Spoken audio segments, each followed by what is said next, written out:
Hi, everybody. This is Silvio Canto in Dallas, Texas on Monday, June the 19th. And welcome to our commentary. Just a heads up, we'll be recording later this evening our weekly podcast with our friend Bill Katz, the editor of Urgent Agenda. We're going to be talking a lot about China. In fact, that's going to be our primary discussion today. What in the world is going on with China? You know, the Secretary of State, Mr. Blinken, went over to China. And if you noticed, when he arrived in China, he wasn't given that full, welcome that they usually do with diplomats. Now, it could be because he's the Secretary of State and not the president. Could be that's the reason. But he got sort of a, informal greeting, not what you would expect when the Secretary of State of the United States comes to visit another country. And they had some discussions. They talked about Taiwan, and the secretary said that the United States is not interested in the independence of Taiwan. Now, how that will play in Taiwan, I don't know. And one of the things that I want to talk to Bill Katz about later today is how exactly is that different from the policy that we've had since 1972? Remember the famous Shanghai communique that President Nixon signed when he went to China back in 1972, and then of course when President Carter finally approved diplomatic relations with China in 1978. We've never been real vocal about Taiwan.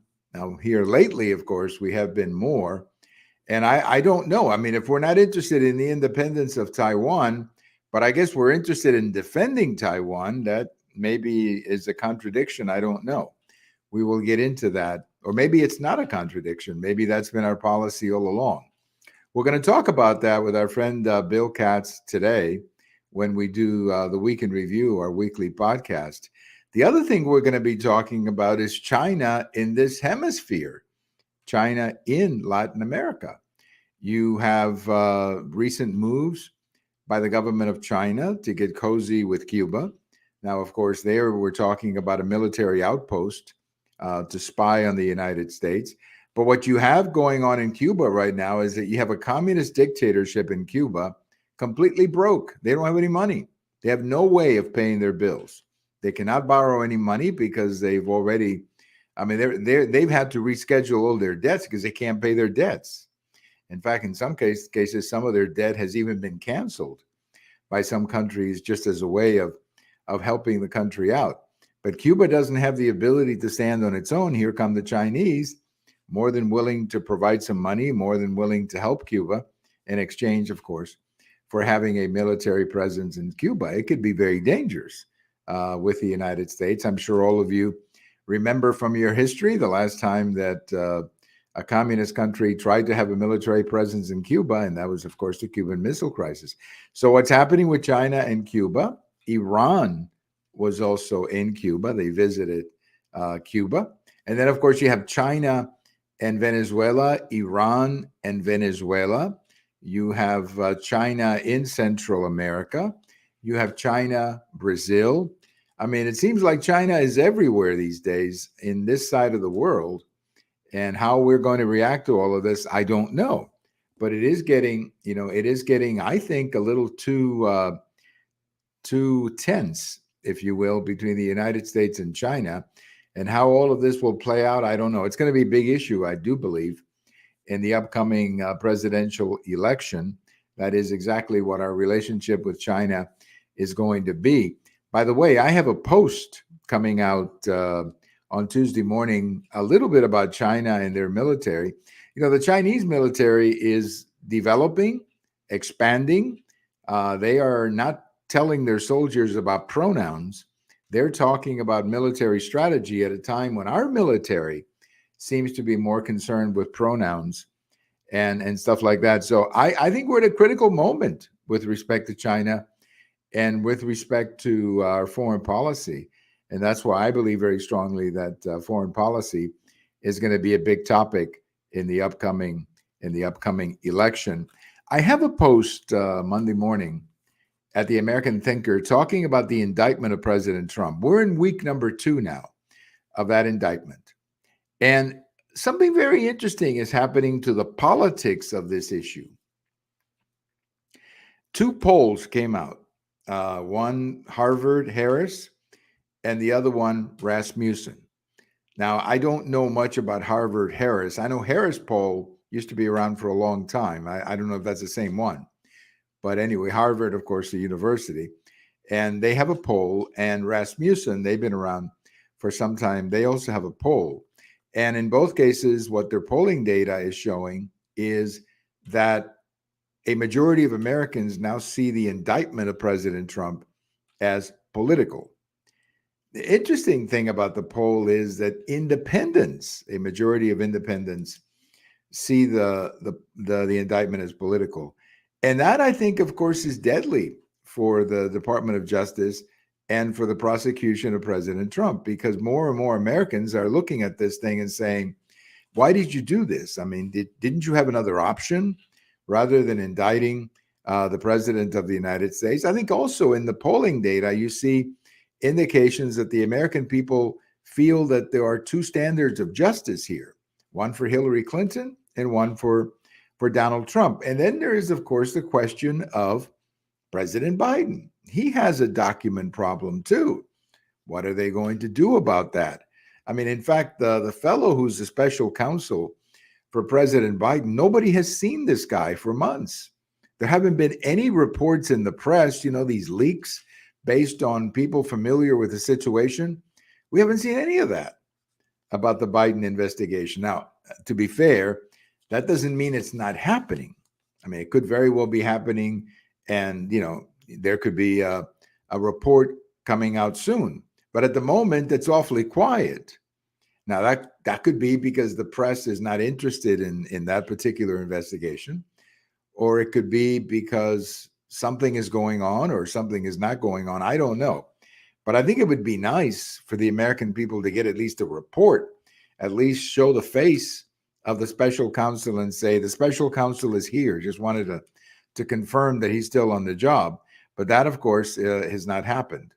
But I think this polling data showing that two different polls showing that majorities of people believe that this is political, that's bad news. Because anytime you do an investigation like this, if people think it's political, that's pretty much the end of the investigation, or at least the end of the credibility of the investigation. Now, I was on Univision and Telemundo over the weekend, talking about this, and I mentioned something that I like to tell you right now, and that is that nobody's going to win in this case.